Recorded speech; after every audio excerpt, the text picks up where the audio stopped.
L'actualité, bien filtrée par des professionnels de médias, c'est sur Scoop FM. Suivez nos éditions d'information sur nos chaînes partenaires à Lubumbashi, sur Sky Radio à 6h, 9h, 12h, 15h, 19h et 21h. À Kipushi sur la radio communautaire Moïseni à 9h, 10h et 21h juste. Mais également sur Kipushi 24 à 8h30, 12h30, 16h juste, 18h30 et 21h30. Le journal des Scoop FM passe aussi à Likasi sur Canal CTV 88.4 MHz et sur Unili Radio 88.0 à 6h, 9h, 13h et 20h. Suivez-nous également à Kasumbalesa sur Marafiki Radio 88.8 MHz à 10h, 12h et 18h. Scoop FM, l'actualité est en continu sur notre page Facebook et sur notre chaîne YouTube. Pour plus d'informations, contactez-nous au plus 243 97 62 31 31 9. Scoop FM, la neutralité réelle, la neutralité réelle.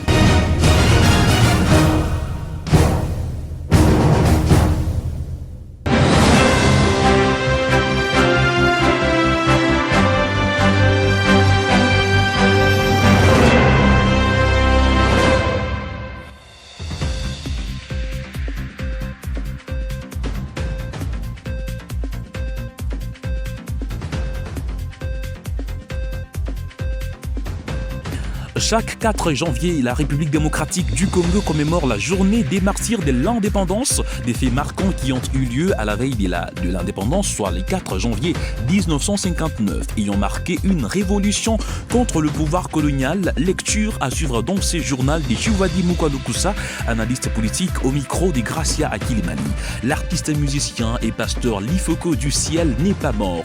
Contrairement aux rumeurs qui ont envahi la toile dans la matinée de ce lundi 5 janvier 2026, annonçant son décès, vous les suivrez dans ces journaux. Un dossier consacré à l'arrestation de Nicolas Maduro, président vénézuélien par Donald Trump, à suivre dans cette édition avec des analyses allant de Lubumbashi à Likasi. Restez avec nous pour d'amples précisions.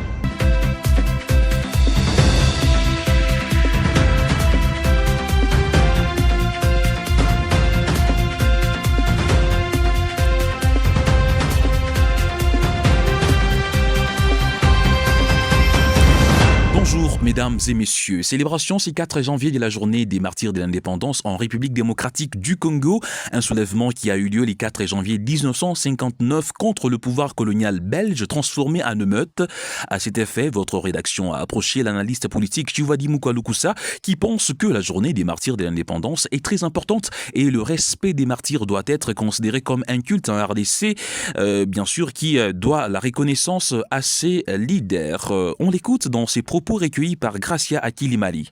Retenons tout simplement d'emblée que le 4 janvier 1959 est une date très très importante pour notre pays.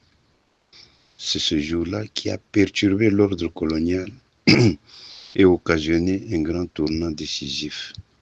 Sans l'insurrection du 4 janvier 1959, la Belgique n'allait pas se prononcer officiellement et si clairement pour l'indépendance du Congo le mardi 13 janvier 1959 par la bouche du roi Baudouin quand il déclara « Notre ferme résolution est aujourd'hui de conduire sans atermoiement funeste, mais sans précipitation inconsidérée, les populations congolaises à l'indépendance dans la prospérité et dans la paix. » Donc, la journée des martyrs de l'indépendance, c'est une journée très importante. Sans elle, je ne crois même pas que nous serions indépendants le 30 juin 1960, compte tenu du plan Van Bilsen qui prévoyait en 1955 que nous serions indépendants en 1985, dont le plan de 30 ans.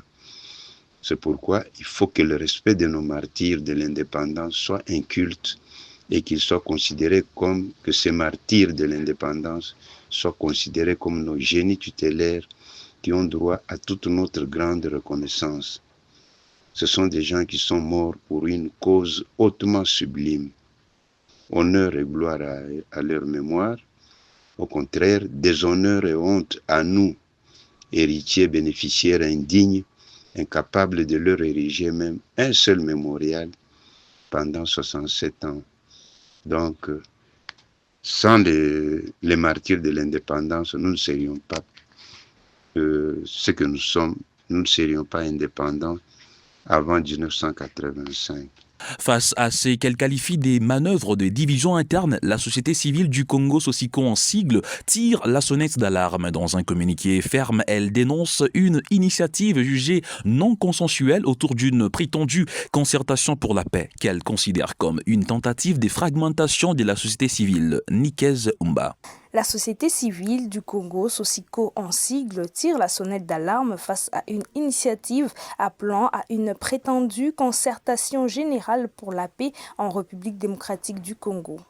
Dans une déclaration rendue publique à Kinshasa, l'organisation dénonce une démarche qu'elle juge contraire au principe d'unité et de cohésion de la société civile. La Sosiko rappelle que toute initiative crédible en faveur de la paix nationale doit s'inscrire dans les cadres historiques et moraux reconnus, notamment ceux portés par l'Église du Christ au Congo et la SENCO. Elle accuse par ailleurs l'initiateur de la concertation de s'être régulièrement opposé aux actions du cadre de concertation nationale de la société civile, contribuant ainsi à sa désorganisation. Autre sujet de préoccupation soulevé, un possible financement de l'initiative par le ministère des Droits humains, perçu comme une utilisation inappropriée des ressources publiques. Pour la Sosiko, la paix ne peut se construire dans la division. Elle appelle le gouvernement à privilégier l'unité des forces vives au service du peuple congolais. La capture de Nicolas Maduro, alors président du Venezuela par les États-Unis, survient le 3 janvier 2026 lorsque ces derniers bombardent plusieurs sites du nord du Venezuela, y compris la capitale Caracas. Qu'est-ce que cela pourrait présager sur tout ce que nous avons comme crise en Afrique et par rapport à l'attitude affichée par Trump à l'égard d'un président élu démocratiquement?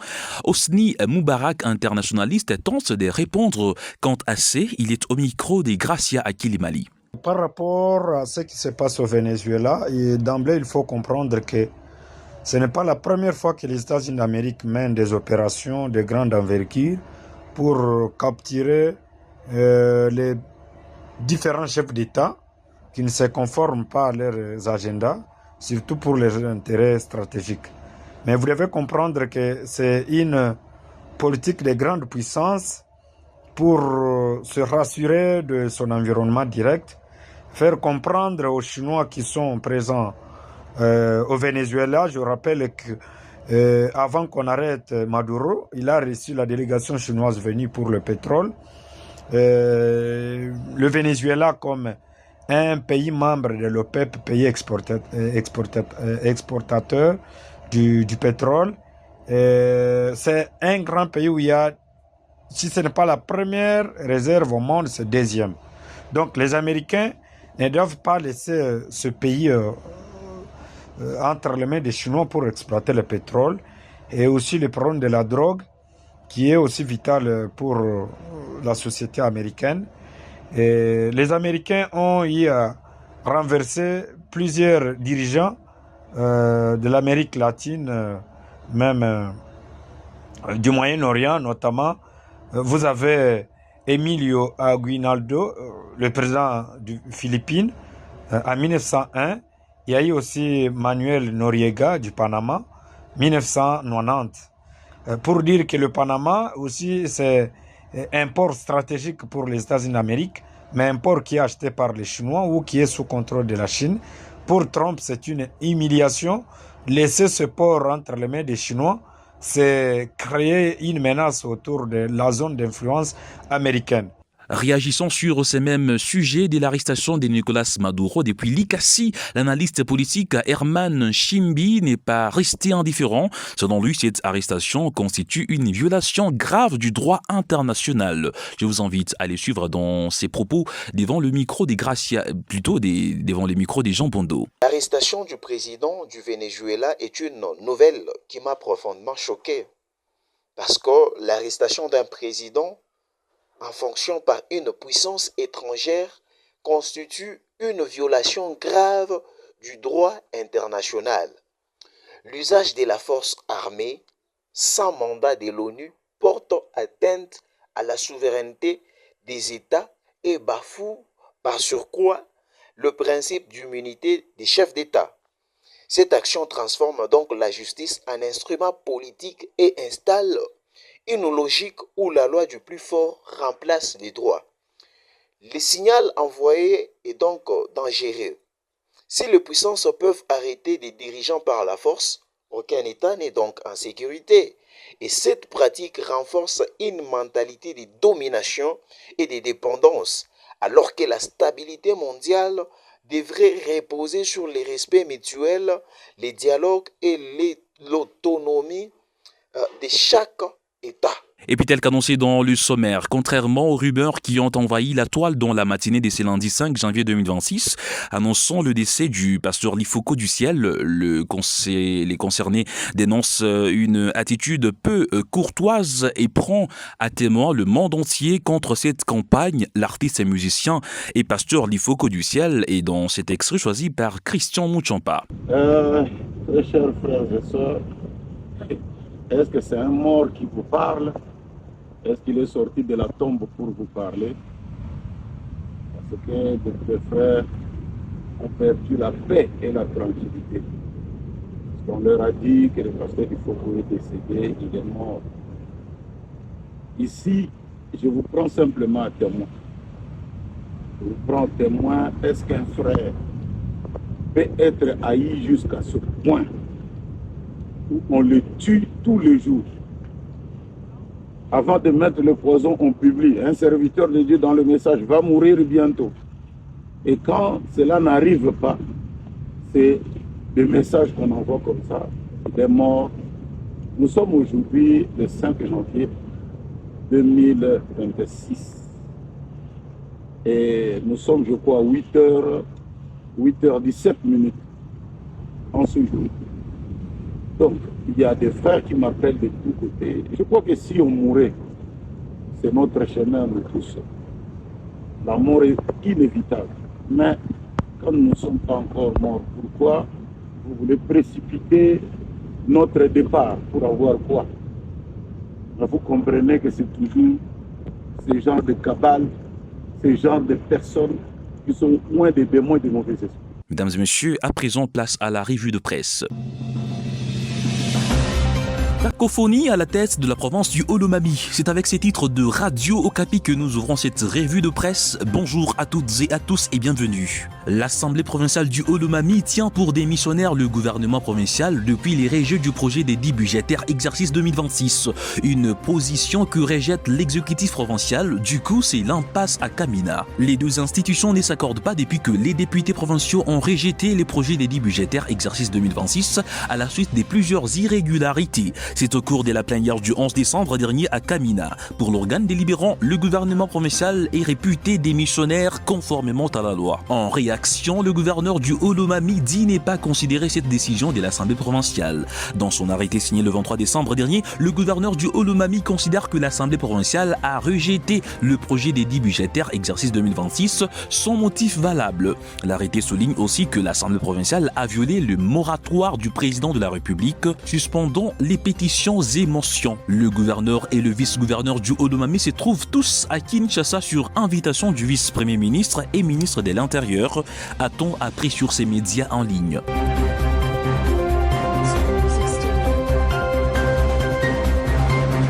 Terminons en international. Burkina Faso, tension à Ouagadougou après la tentative alléguée du coup d'État.